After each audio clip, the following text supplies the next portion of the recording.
Welcome back everyone, welcome to civil service study. 21 अगस्त है आज 2020 और प्रैक्टिस सेट नंबर 209 है। यूपीपीएससी के लिए फोकस करेंगे ज्योग्राफी के प्रश्नों पर। तो चलिए स्टार्ट करते हैं।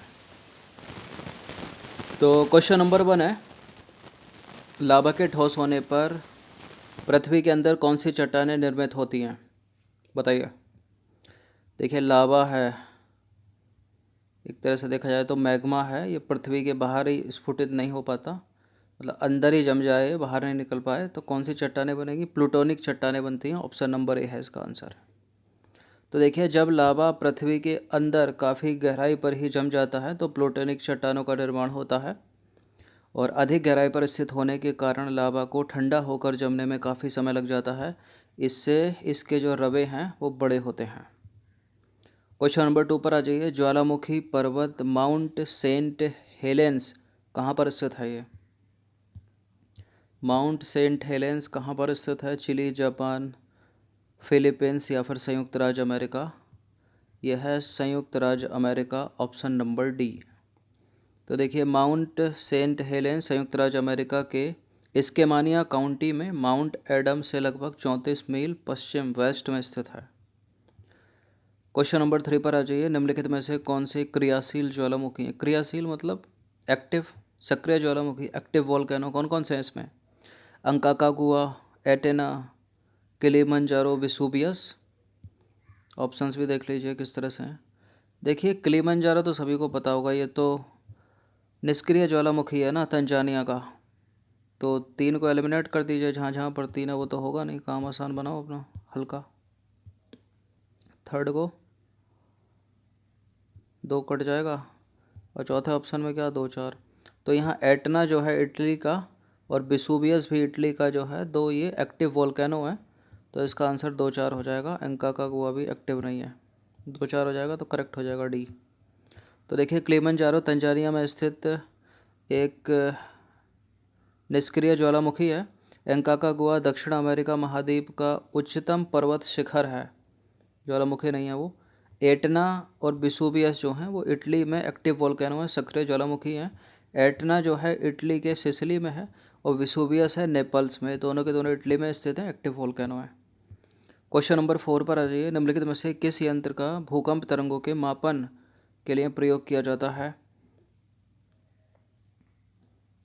सिस्मोग्राफ, सिस्मोग्राम, इसका आंसर तो पता ही होगा आपको। सिस्मोग्राफ पर नापते हैं इसको। तो देखिए, वैज्ञानिकों द्वारा सामान्यतः भूकंप तरंगों के मापन के लिए सिस्मोग्राफ का प्रयोग किया जाता है। क्वेश्चन नंबर 5 पर आ जाइए। पृथ्वी की सतह का वह भाग जिस पर भूकंपीय तरंगों का सबसे पहले रिकॉर्ड किया जाता है। देखिए, ये एक एक शब्द से उल्टा पुल्टा हो सकता है, बहुत इंपॉर्टेंट है ये प्रश्न। सबसे पहले जहाँ पर तरंगों का अनुभव होता है ना, उसको बोलते हैं भूकंप मूल। और जहाँ पर रिकॉर्ड कर ली जाती है ना, उससे, उस मेन बिंदु से कुछ दूर, वो होता है एपिसेंटर, अधिकेंद्र। तो इसका आंसर बी हो जाएगा।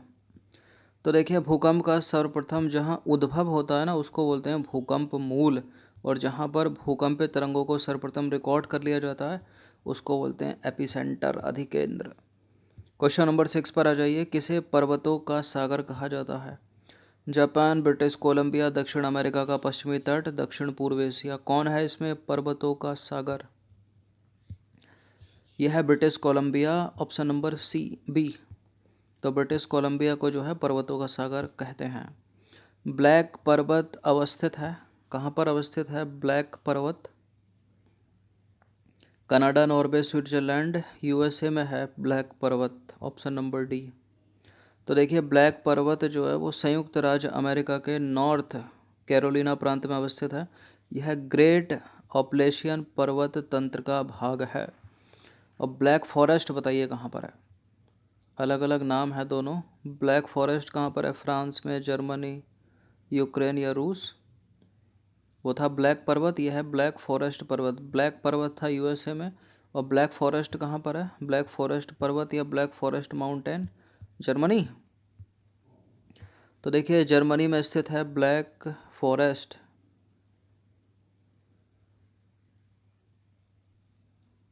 पर्वत। सही तो है। ब्लैक फॉरेस्ट पर्वत जर्मनी में स्थित है, जो ब्लॉक माउंटेन यानी ब्लॉक पर्वत का उदाहरण है।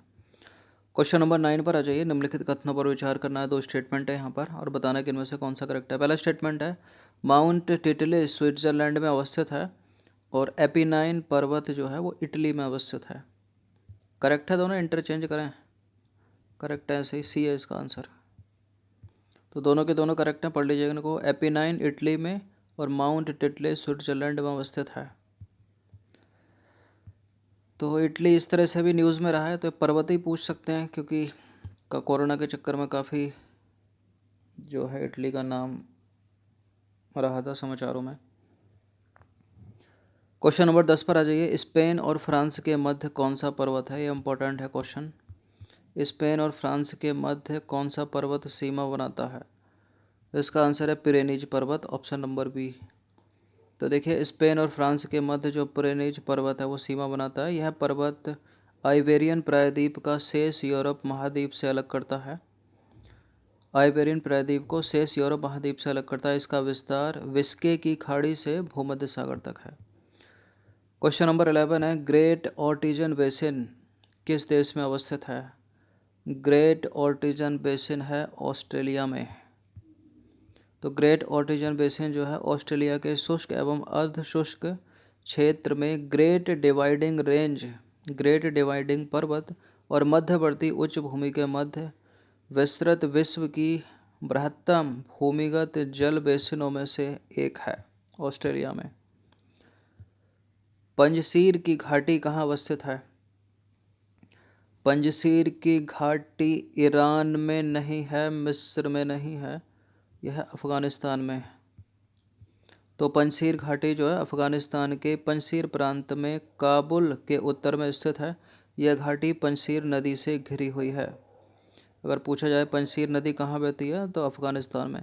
क्वेश्चन नंबर 13 है निम्न में से कौन शीतोष्ण घास के मैदान यूरेशिया में पाए जाते हैं?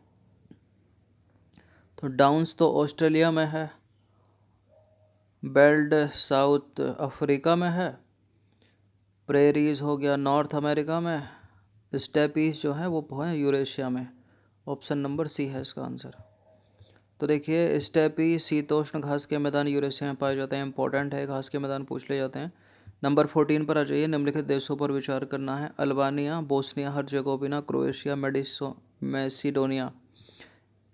इन देशों में से कौन सा देश है जो एड्रियाटिक सागर से लगा है? बताइए। ये प्रश्न भी इम्पोर्टेंट है। देखिए, एड्रियाटिक सागर से लगा है इटली, अल्बानिया भी लगा है, बोस्निया हर्जेगोविना भी लगा है, क्रोएशिया भी लगा है, लेकिन मैसिडोनिया नहीं लगा है। तो 4 को एलिमिनेट कर दो, 1 2 3 है इसका आंसर, ऑप्शन नंबर बी। तो एड्रियाटिक सागर से जुड़ी सीमा वाले बाल्कन राष्ट्र Slovenia, Bosnia Herzegovina, Croatia, Montenegro, Albania और इटली भी सीमा एड्रियाटिक सागर से लगी है। तो इटली हो गया, स्लोवेनिया 2, बोस्निया हर्जेगोविना 3 और क्रोएशिया, मोंटेनेग्रो, अल्बानिया। तो 4 5 लगे, याद रखना इनको।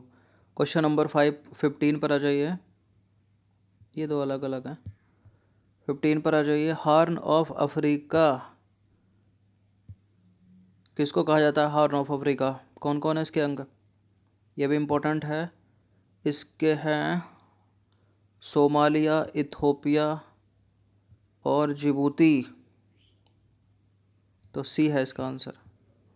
तो देखिए, हॉर्न ऑफ अफ्रीका अथवा सोमाली प्रायद्वीप पूर्वी अफ्रीका महाद्वीप में सींग के आकार का तिकोना निकला हुआ भाग है।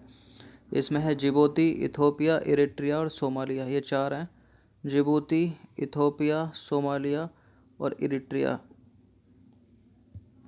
चलिए, इम्पोर्टेंट थे 15 प्रश्न, अच्छे से इसका एक बार रिवीजन कर लीजिएगा। धन्यवाद।